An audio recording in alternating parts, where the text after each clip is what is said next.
Los periodistas.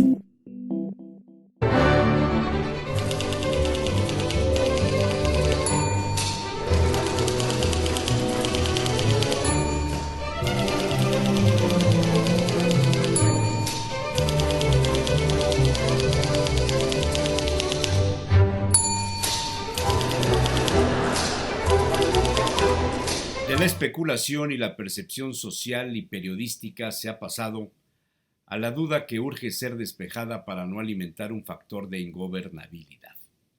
Sobre todo si consideramos que la zona conurbada no fue favorable a Morena y sí al PAN, donde algunos están muy interesados, desde Marco Cortés para abajo, en sostener la hipótesis de que la caída del helicóptero donde viajaban la gobernadora y el exgobernador Moreno Valle no fue producto de una descompostura. Las versiones de las empresas responsables del análisis tecnológico del funcionamiento de la aeronave coinciden en que no han encontrado algo que demuestre una falla que provocara la caída.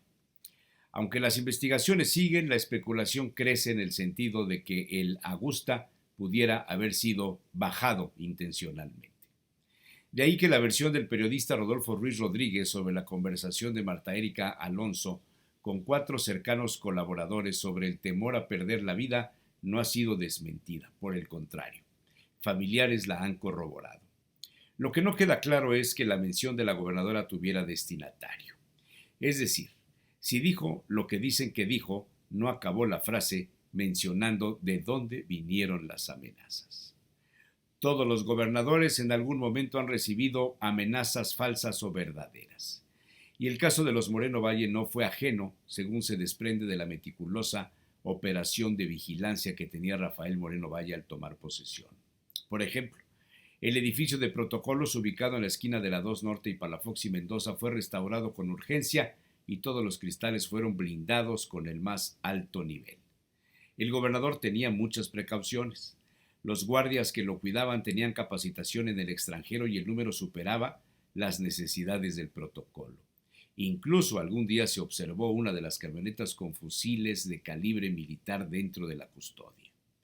Luego entonces el asunto de las amenazas no era nuevo, o al menos existía la percepción entre la familia de no descuidar nunca ese tema. Si eso hacía Rafael, es de suponerse que la señora Marta Erika tuviera al menos las mismas recomendaciones y niveles de protección, aunque durante los meses posteriores a la elección se le veía sola, con un chofer salir de su casa a la iglesia los domingos y muy concentrada en las oraciones. Existen varias dudas sobre la caída del aparato. Según los técnicos, el helicóptero había recibido servicio una semana antes. En algún momento corrió la versión no comprobada de una pieza que tuvo que ser cambiada a una especie de pala, inventada por un piloto español que hace que las aspas del rotor se muevan en forma de S a fin de meter y sacar el aire y con ello conseguir elevarlo. De la capacidad de los pilotos nadie dudó, pero sí de la propiedad del aparato. Los registros estaban a nombre de una empresa de aviones de los hermanos Torre Mendoza, vecinos de Tlaxcala, con quienes Rafael Moreno Valle estableció excelentes relaciones e incluso mediante una de sus empresas fueron proveedores del gobierno en contratos por asignación de unas tablets, o sea, hubo tratos comerciales de primer círculo. De esa relación se desprendió en su momento la versión tan poco comprobada de que la empresa aeronáutica había sido usada para esconder al verdadero propietario del Agusta, que no era otro que el mismísimo Rafael. Más dudas dejó el vacío de casi 2 horas de permanencia del exgobernador en casa de José Chedraui y la inclusión de último minuto como pasajera de la gobernadora. No hay, al menos públicamente, información sobre quiénes fueron llamados a declarar después del accidente. ¿Acaso los Torre Mendoza, Chedraui, los asesores de ambos? ¿Quiénes más? Tampoco existen pruebas reveladas, aunque se sabe que por ley sí las hay, de cómo fue el manejo de los cadáveres, quién los reconoció, quién certificó su identidad y quién fue testigo de cómo fueron introducidos en los hornos de la funeraria Valle de Los Ángeles. Personas que tuvieron acceso a la funeraria para estar velando a sus parientes ese mismo día 24 de diciembre de 2018 fueron materialmente retenidos. Aparatos especializados bloquearon las señales de celulares y la seguridad de policías y militares fue excepcional. Semanas después del accidente, uno de los hermanos Torre Mendoza citó a algunos periodistas de manera privada para, off the record, mostrar fotografías del helicóptero caído y reafirmar su versión de que no había sido falla técnica. Quizá buscó evadir responsabilidad sobre el presunto accidente. El mismo empresario comentaría los hechos en este sentido con algunos consejeros de BBVA en España durante la asamblea efectuada en Bilbao.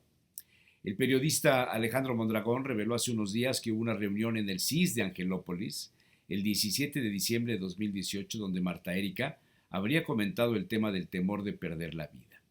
Asistieron, según Mondragón, Fernando Rosales, secretario de Seguridad Pública, Sandra Iscoa, vocera y mejor amiga, y Max Cortázar, vocero de la campaña para la gubernatura en 2018, escribió el periodista. No se sabe si estos personajes fueron llamados a declarar dentro de las investigaciones de la Fiscalía y, de ser así, cuáles fueron sus versiones. Tampoco se sabe por qué la torre de control del aeropuerto de Huejotzingo recibió la comunicación del Augusta emitiendo una mentira al decir que despegaba del Triángulo de las Ánimas cuando no fue así. ¿A qué obedeció la mentira? La percepción del atentado empezó el día de la ceremonia para rendirles homenaje a los esposos Moreno Valle Alonso. Luis Bank no lo dijo, pero lo dejó entrever en su intervención al pedir justicia. La especulación de un atentado no ha desaparecido. El tema es si hubo un atentado, de quién fue. Un atentado político debe ser descartado, y si no lo ha sido es que sirve a los morenovallistas y panistas que mantendrán viva la flama para el 2021. ¿Acaso se trató de un atentado del crimen organizado? Rafael Moreno Valle dejó el Estado hecho un cochinero, sobre todo en el tema del huachicol. ¿Cuántos compromisos hizo para arañar la candidatura presidencial? ¿Cuántos para sostener el triunfo de su esposa en las elecciones manchadas por un fraude?